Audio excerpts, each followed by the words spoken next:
to discuss some of the top soccer headlines going on in the soccer world. And we gotta start off with Bruno Fernandes. Bruno Fernandes, he has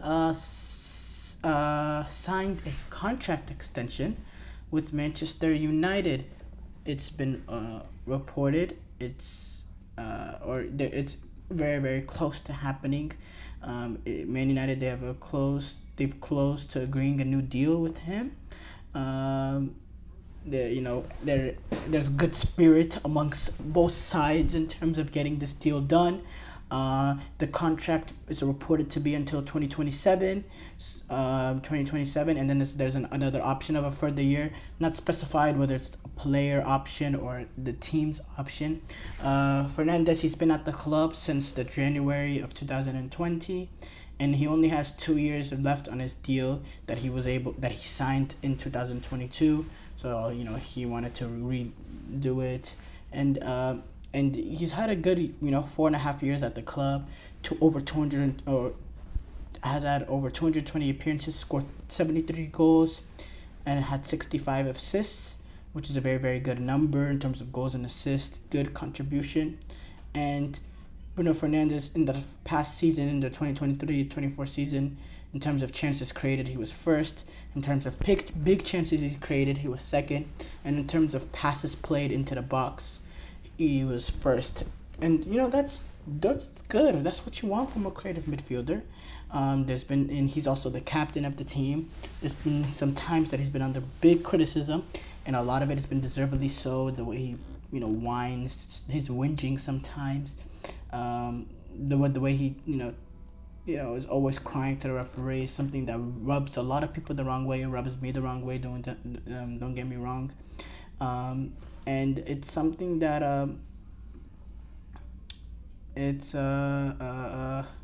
that needs to be changed, especially if he's gonna be the club captain.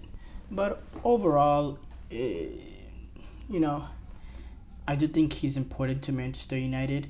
I think he hasn't got out of his career what he wanted, and so far at Manchester United, the fact that he hasn't won he's won a FA Cup and EFL Cup, but hasn't really won the trophies that he came to United to win, and that is the Premier League and the Champions League. And if we have to be honest, he hasn't even really particularly came close to winning those sort of big trophies that Bruno Fernandes would have wanted entering United. So I think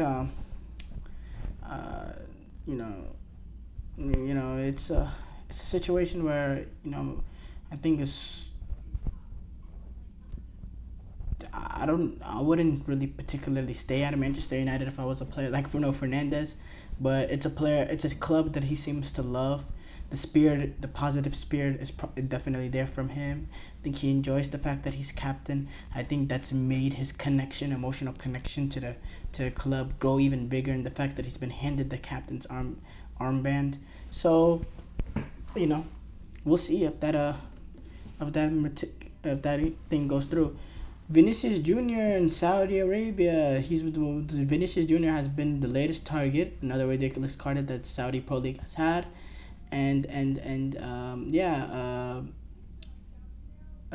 there's been a formal offer sent for Vinicius. Real Madrid, they'll never allow that. Let's just get that out of the way. Vinicius Jr.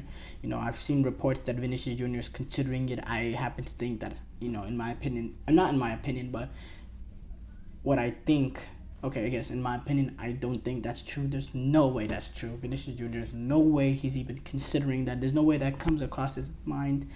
Yes, they can offer him whatever they want to offer him, but let's be for real. This one was a little tricky. I mean, not tricky, but a little surprising for me. Fabio Carvalho, who actually had some good moments in preseason, he's leaving Liverpool. Brentford was able to sign him on a 5-year deal with the deal worth around 27.5 million euros, which is interesting to me. I thought Fabio Carvalho was a player that that was the Arne Slot would want to work with. So no, that's not gonna happen. He's gonna be playing at Brentford on a full deal. So good move for him. I think this is a chance for him to get minutes game in, game out, and to play under Thomas Frank. I think he has a chance to develop. And the fact that he's 21, there's still potential there. Zubin Mendy, I talked about this going to happen. It's not happening. He has rejected Liverpool transfer to stay at Real Sociedad. He has rejected that move. So that's wow.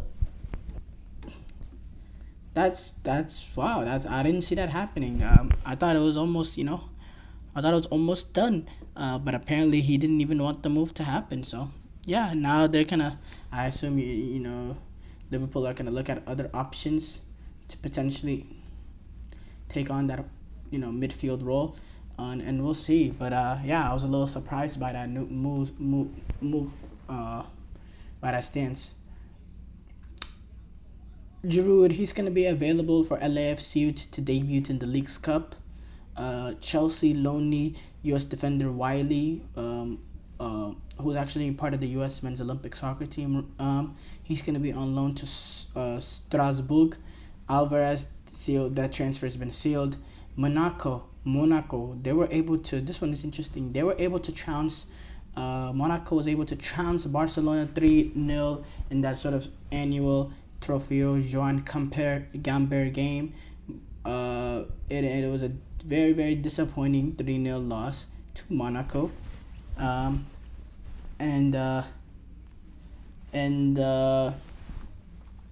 Yeah, it's only preseason, but it happened, and it's not the best way to end off your preseason campaign, or to have last game that you have before you take on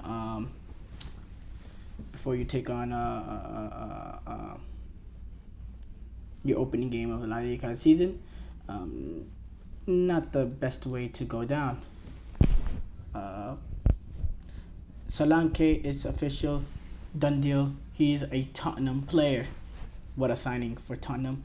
What a sign for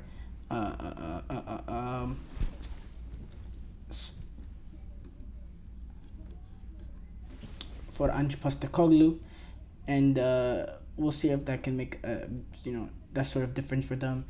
Emerson Royal, he's gonna be going out of the club. AC Milan was able to sign Emerson from Tottenham, so he's gonna be an AC Milan player. That's gonna be interesting to see how he does at AC Milan. Let's be honest though, Emerson Royal just not quite at the level of a team really up there in the Premier League competing for those sort of positioning. But Emerson Royal, he does have some ability here and there. But yes, guys, thank you for tuning into the GSMC Soccer Podcast presented by the GSMC Sport Network. Your support means a lot to us, so please remember to subscribe to the show and leave a positive review. It really does make a difference. We also invite you to follow us on Facebook, Twitter, TikTok, and Instagram for more content and updates. Thank you once again, and have a wonderful, wonderful day.